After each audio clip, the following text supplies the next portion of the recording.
गरुण सुमेरु रेणु समताही, राम कृपा कर चितवा जाही।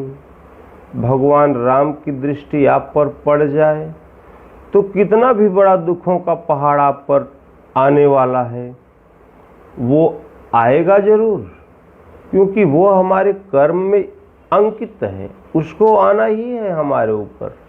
किंतु भगवान ने अगर आपको एक निगाह देख लिया, भगवान की दृष्टि आप पर पड़ गई, तो वो रज कण के समान होकर आएगा तो जरूर, किंतु भारहीन होकर वो निकल जाएगा, आपको पता भी नहीं चलेगा।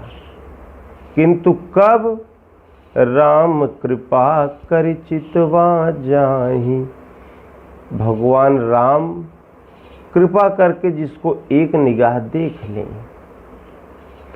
गरल सुधारिपु करहि मिताई, गोपद सिंधु अनल स्थितिलाई।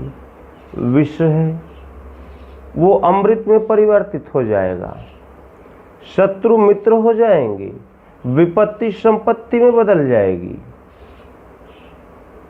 इसलिए मानव तन की सार्थकता इसी में है कि शरीर के रहते भगवान को अनुकूल कर लेना। और इस जीवन में हमेशा एक जैसे दिन नहीं रहते। तो एक दिन राजा रामचंद्र जी विहरत पुष्प विमाना, एक दिन सीता करे रुदनवा, खबर लेत हनुमाना। सब दिन होत न एक समाना। एक दिन भगवान राम वो पुष्पक विमान में टहला करें, किंतु एक दिन ऐसा भी आया कि माता सीता चोरी चली गई। राम जी जंगल जंगल पेड़ पत्तियों और मृगों से पूछ रहे थे, तुम देखी सीता मृग नैनी।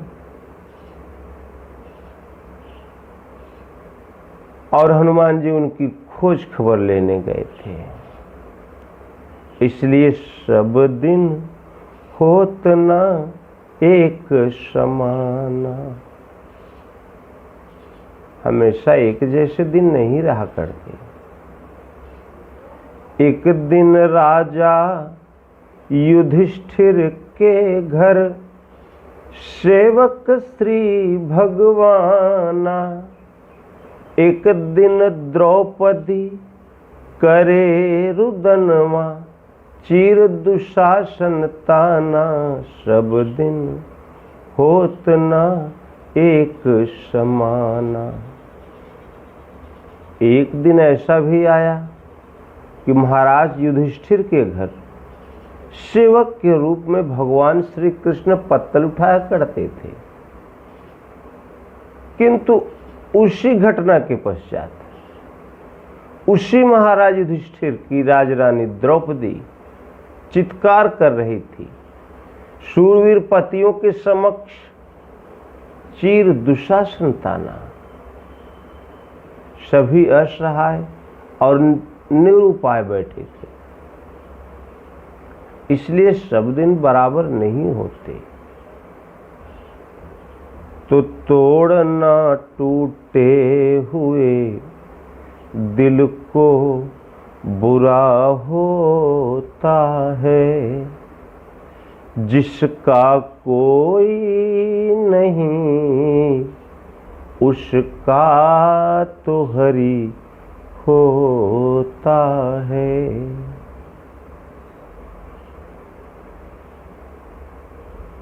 किसी को कभी किसी के हृदय को कष्ट नहीं देना चाहिए। दिल मत किसी का दुखा दे बंदे, ये घर खास खुदा का है। कभी किसी के हृदय को ठेस नहीं पहुंचानी चाहिए, क्योंकि इस संसार में जिसका कोई नहीं है उसके भगवान होते हैं। मांग कर तुझसे खुशी लूं, मुझे मंजूर नहीं किसका मांगी हुई दौलत से भला होता है। भगवान से कभी कुछ नहीं मांगना चाहिए। आप अपने आप को भगवान पर निर्भर कर दो। मन क्रम वचन छाणी चतुराई, भजत कृपा करिहै रघुराई। मन क्रम वचन से भगवान पर निर्भर हो जाओ। भगवान से मत मांगो भगवान हमें ये दो वो दो, ये व्यवस्था करो वो कर दो, कुछ नहीं। भगवान क्या निर्देश करते हैं, क्या आदेश देते हैं, उसका पालन करो, भगवान का चिंतन करो। अरे आपकी गोचर जहाँ लगी मन जाई, सो सब माया जाने हूँ भाई। आप जहाँ तक सोच सकते हैं मन से, जहाँ तक विचार कर सकते हैं, वो तो सब माया है। तो आप भगवान से मांग भी क्या सकते हैं। भगवान ने कहा अर्जुन, त्रय विद्या माम सोमपाह पूत पापा, यज्ञ रिष्ट्वा स्वर्ग गतिम प्रार्थयन्ते, ते पुण्यमासाद्य सुरेंद्र लोकम। वो मनुष्य मुझे भजकर स्वर्ग तक की कामना करते हैं और मैं उन्हें विशाल स्वर्ग लोक देता हूँ। मैं उन्हें देता हूँ, जो भी मांगोगे वो भगवान से मिलेगा। किंतु तेतम भुक्त्वा स्वर्ग लोकम विशालम, वो स्वर्ग के विशाल वैभव को, सुख को भोगते हैं, अपने पुण्य के फलस्वरूप भोगते हैं। किंतु क्षीणे पुण्य मृत्यु लोकम विशंति। आपका पुण्य जहाँ क्षीण हुआ, जब तक आपका पुण्य है तब तक इंद्र की गद्दी आपकी, इधर पुण्य खत्म उधर गद्दी नीचे से गायब, आप फिर वहीं चले आओगे। तो गोचर जहाँ लगी मन जाई, सो सब माया जाने हूँ भाई। भगवान से कभी कुछ मत मांगो। मांग कर तुझसे खुशी लूं, ये मुझे मंजूर नहीं। अरे किसका मांगी हुई दौलत से भला होता है। भगवान से मांगकर भला किसी का भला हुआ है आज तक। आप जब भी मांगोगे तो ये संसार की पदार्थ जब तक आपके पुण्य है तब तक भोग लो, और जब पुण्य छीन तो गद्दी भी खत्म। इसलिए भजन करो भगवान का, उनसे कभी कुछ मत मांगो। मांगने से किसका भला हुआ है आज तक। मांगोगे तो माया ही तो मांगोगे। नारद ने जब मांगा तो बोले भगवान ये विवाह का स्वयंवर रच गया। भगवान ने कहा भगवान अपना मुख एक दिन के लिए दे देते। भगवान ने कहा नारद यो मस्त। भगवान ने दे दिया। नारद बोले भगवान जिसमें मेरा हित हो वही करना। भगवान ने कहा नारद तुम हित की बात करते हो, जेहि विधि होई परम हित, नारद सुनहु तुम्हार, सोई हम करब नयान कछु, मृखा न बचन हमार। जिसमें तुम्हारा परम हित होगा मैं वो करूंगा, तुम हित की बात करते हो। और एक झटका नारद को तो लग ही गया। एक जन्म बंदर के रूप में तो भोगना ही पड़ा। तो क्या मांग सकते हैं आप। भगवान से जब भी मांगना है तो केवल भगवान को मांगो। लोग नाहक ही किसी मजबूर को बुरा कहते हैं। आदमी सब अच्छे हैं पर वक्त बुरा होता है। जिसका कोई नहीं उसका तो हरि होता है। लोग तो अनायास ही किसी को कहेंगे कि ये गलत है, किसी को कहेंगे कि नहीं ये बहुत अच्छे है। अरे आदमी कब बुरा होता है? आदमी सब अच्छे हैं किंतु परिस्थितियां उनको भला और बुरा बनाती रहती है। कभी किसी को बुरा नहीं कहना चाहिए। बड़े भाग्य मानव तन पावा, सुर दुर्लभ सद ग्रंथ ही गावा। साधन धाम मोक्ष कर द्वारा, पाइन जे परलोक संवारा। बड़े भाग्य से ये मानव का तन मिलता है। ये सुर दुर्लभ, देवताओं को भी दुर्लभ है ये मानव का तन। भगवान श्री राम ने कहा कि भैया ये मैं अपनी ओर से नहीं कह रहा हूं, ये देवताओं को भी ये सदग्रंथों में कहा गया है। ये सदग्रंथ वेद पुराण कहते हैं। ये मैं अपनी ओर तरफ से नहीं कह रहा हूं, ये सब वेद पुराणों में इसका वर्णन मिलता है, इसलिए मैं कह रहा हूं। क्यों? साधन धाम मोक्ष कर द्वारा, पाइन जे परलोक संवारा। ये साधन का धाम, मुक्ति का दरवाजा, मोक्ष का द्वार है। और ऐसे भाग्यशाली मानव तन को पाकर जिसने भी अपना परलोक नहीं संवार लिया तो सो परत्र दुख पावई।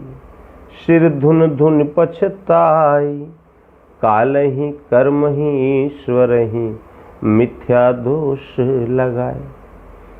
इतने भाग्यवान मानव तन को पाकर जिसने भी अपना परलोक नहीं संवार लिया वो परत्र दुख पावई, असह्य दुख प्राप्त करता है। और काल ही कर्म ही ईश्वर ही मिथ्या दोष लगाए। काल का मतलब होता है समय। लोगों के ऊपर कोई समस्या आ जाती है, कोई परेशानी आ जाती है ना, तो कहते हैं यार ये समय बड़ा खराब चल रहा है। कोई कहेंगे कि यार भाग्य में नहीं लिखा है, कर्म में नहीं लिखा है, भाग्य में नहीं लिखा है। कोई भगवान को दोष देते हैं कि प्रभु भगवान सबकी सुन रहे हैं, हमारी ही नहीं सुन रहे हैं, भगवान सुन ही नहीं रहे हैं। ईश्वर को दोष देते हैं। तो काल ही कर्म ही ईश्वर ही मिथ्या दोष लगाए। किंतु आपको ये मानव का तन यदि प्राप्त है तो आपको न समय की, न भाग्य की, न ईश्वर की, किसी की आवश्यकता आपको नहीं है। केवल आपका एक कर्म आपके सभी दुर्भाग्यों को भाग्य में बदल सकता है। कि कितने भी आपके वो जो समय आपके खराब चल रहे हो ना, वो अच्छे हो जाते हैं। केवट के भाग्य में कुछ लिखा ही नहीं था। साधु समाजन जासुई रेखा, राम भक्ति करता सुन रेखा। भगवान की भक्ति की रेखा उसके हाथ में थी ही नहीं। और भगवान राम वहां पहुंचे। केवट ने सोचा यार पिताजी यही नाव इधर उधर करते चले गए, घोंघा मछली मारते, हमारी भी वही गति है। क्या इतना ही है जीवन, कुछ और भी है। लग गया भजन में। भगवान को आना पड़ा। केवट को उन्होंने हृदय से लगाया और राम कीने आपन जब ही ते, भयों भुवन भाजन तब ही से। जब भगवान ने अपना लिया तो तीनों लोकों में सबसे पवित्र कोई था तो वो था केवट। तो सन्मुख जीव होई मोहि जब ही, जन्म कोटि अघनाशहु तब ही। आप भगवान, जहां मनुष्य अपने आप को भगवान के चरणों में समर्पित कर दिया तो करोड़ करोड़ जन्मों का पाप हो आपको लगा हो वो तुरंत समाप्त।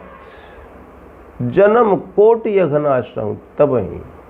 आप भगवान की शरण में इधर हुए, इधर करोड़ों जन्म के पाप खत्म। तो अपि चेत्सु दुराचारो, भजते माम अनन्य भाग। साधु रेव समंतव्यः, सम्यग् व्यवसितो हि सः। अत्यंत दुराचारी भी अंगुलीमाला और वाल्मीकि के उस्ताद आप क्यों न हो। अपि चेत्सु दुराचारो, भजते माम अनन्य भाग। यदि मुझे अनन्य भाव से भजता है तो वो साधु रेव समंतव्य, वो तुरंत ही साधु मानने योग्य है। इसलिए किसी को बुरा मत कहो। इस संसार में कोई बुरा है ही नहीं। लोग अनायास ही किसी को कहते हैं ये खराब है, ये अच्छे हैं, ये फलाने वो। आदमी सब, अरे इतने भाग्यवान तन को जिसने प्राप्त किया वो बुरा हो सकता है क्या। किंतु वक्त ये आपको भला और बुरा बनाता रहता है। परिस्थितियां आदमियों को भला और बुरा बनाती रहती है। किंतु कितना भी आपकी परिस्थिति गड़बड़ हो जाए, कितना भी आपको लोग बुरा कहें, समाज से बहिष्कृत कर दें, समाज का भगोड़ा घोषित कर दें, किंतु जिसका कोई नहीं उसका तो हरि होता है। आप भगवान की शरण में हो जाओ ना, वो आपके होते हैं। जिसका कोई नहीं उसके भगवान होते हैं। अप बल तप बल, दो चार बल है जिसका मनुष्य को बड़ा अहंकार होता है। तो अप बल तप बल और बाहुबल। अप बल अपना बल, मैं ये हूं, मैं वो हूं। उतने बड़े बड़े वो हमारे सब मित्र हैं, वो फलाने मंत्री, वो सांसद जी, वो ये हमारे शिष्य हैं। ये अपना बल है। तप बल, मैं इतना बड़ा तपस्वी हूँ, मैं 3-3 घंटे 4-4 घंटे 6-6 घंटे भगवान के भजन में बैठता हूँ। तपस्या का बल। और बाहुबल, मेरी ये पर्सनालिटी देखो, कोई है लड़ने वाला, ये भुजा का बल। और चौथा बल है दाम। दाम जानते हो? अरे लक्ष्मी जी यार, पैसा। ये सबसे बड़ा बल है इस समय। वो बड़े बड़े वो तख्ता वो पलट देता है नेताओं का। ये इस समय ये सबसे बड़ा बल। किंतु सूरदास जी ने कहा किशोर किशोर कृपा ते सब बल, हारे को हरि नाम, सुनेरी मैंने निर्बल के बलराम। ये सभी बल भगवान की कृपा से होते हैं। किंतु आपके पास कोई बल नहीं है, आप संसार के सबसे निर्बल व्यक्ति हो, तो आपके लिए भगवान सदैव खड़े हैं। उनकी शरण में हो जाओ ना, दुनिया के सारे बल आपके पास हो जाएंगे। महाभारत काल में जब दोनों सेनाएं आमने सामने हुई तो कौरवों की सेनाएं 11 अक्षौहिणी, जिसमें एक से एक धुरंधर, पितामह भीष्म, आचार्य द्रोण और कर्ण, दुर्योधन, वो पता नहीं कितने बड़े बड़े सब शूरवीर योद्धाओं से भरा, और इधर 7 अक्षौहिणी, उधर सेना, नारायणी सेना, पता नहीं कौन कौन सेना सब उधर खड़े कौरवों की तरफ, और इधर केवल भगवान अकेले पांडवों की तरफ। सेनाएं भी आधी 7 अक्षौहिणी, किंतु महाभारत की समाप्ति तक न तो नारायणी सेना का पता रह गया, न तो उन शूरवीरों का पता रह गया, सब मिट्टी में मिल गए, सब खाक में समा गए, और पांडव जस के तस बैठे रह गए। क्यों? क्योंकि उनको भगवान का बल प्राप्त था, वो भगवान के शरणागत थे, इसलिए वो सुरक्षित रह गए। दुर्योधन 100 भाइयों समेत खत्म, और पांडव जस के तस। तो ये कितनी भी बड़े आपके ये कोई भी बल आपका हो, लेकिन सृष्टि का सर्वोपरि बल होता है जो भगवान की शरण में है, जो भगवान के आश्रित है, उसी के पास सर्वोपरि बल है। इसलिए भगवान को अनुकूल करना, यही आपके सबसे बड़ा आपका सत्कर्म मात्र यही है। और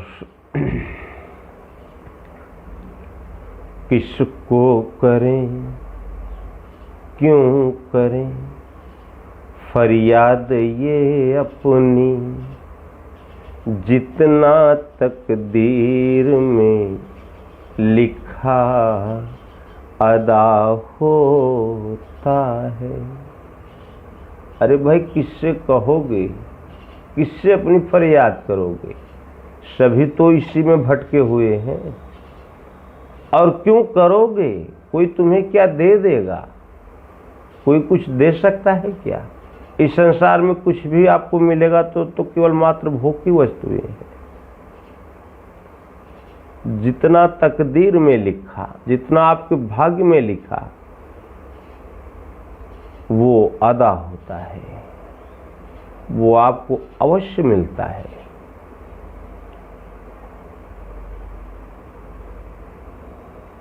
तो इसलिए, किंतु भाग्य का गुलाम मनुष्य नहीं होता, भाग्य के आश्रित हम नहीं होते, भाग्य हमारे आश्रित होते हैं। भाग्य बनता है तो अपने कर्मों द्वारा। जितने अभागे थे ना, सब सबरी भिलनी जात की, बहुत बड़ी अभागन अपने समय की। माता मीरा पूरा राजघराना अभागिन घोषित कर दिया। माता मीरा की सास ने तो कहा, लोग कहे मीरा भाई बावरी, सास कहे कुल नासी रे। ये कुल में कलंक लगाने, कुल का विनाश करने के लिए आई है। तुलसी पूरे उसके वो सबने घोषित कर दिया, यार ये तो बाप को खा गया, माँ को खा गया, इसको खाना मत दो, पानी मत दो, भगाओ इसको यहाँ से। सबसे बड़े भागों में इन सब का लिस्ट था। केवट जा छाह छुई ले ये सींचा, जिसकी छाया पड़ जाती थी तो ना स्नान करना पड़ता था। ये सब अभागे ही तो थे। क्या थे ये लोग? दुर्दांत वाल्मीकि जिस जंगल में रहा करें उस जंगल के रास्ते को ही लोगों ने छोड़ दिया। ये सब अभागों के सर्वोपरि अंगुली माल, ये सब अभागों के सर्वोपरि लिस्ट में थे, लेकिन अपने कर्मों द्वारा भगवान के भजन से अपने समय के सर्वश्रेष्ठ पुरुषों में ये सर्वोपरि हुए, अग्रणी हुए। इनके समान पवित्र कोई था ही नहीं। इसलिए मनुष्य परिस्थिति और भाग्य का दास नहीं है। आप कर्म करते जाएं, भगवान के समर्पित होकर करते जाएं, भाग्य अपने आप आपके अनुकूल होता जाएगा। आपको कुछ भी मांगने की आवश्यकता नहीं, किसी से मांगने की आवश्यकता नहीं। मांगना है तो भगवान से मांगो, भजन करना है तो भगवान का करो, सब प्राप्त कर लोगे। और जब भगवान का भजन करोगे, जो सर्वत्र कण कण में व्याप्त है, आपके हृदय में है, आपके अंदर विचार उठने से पहले ही वो जानते हैं कि आपको क्या आवश्यकता है, वो पूरा कर देंगे, अपने आप ही आपको दे देंगे सब। जिस दुर्योधन ने कहा कि बिना युद्ध के सुई की नोक के बराबर भी भूमि मैं पांडवों को नहीं दूंगा, वो सुई की नोक के बराबर भी भूमि नहीं बचा पाया। कारण केवल भगवान उसके अनुकूल नहीं थे।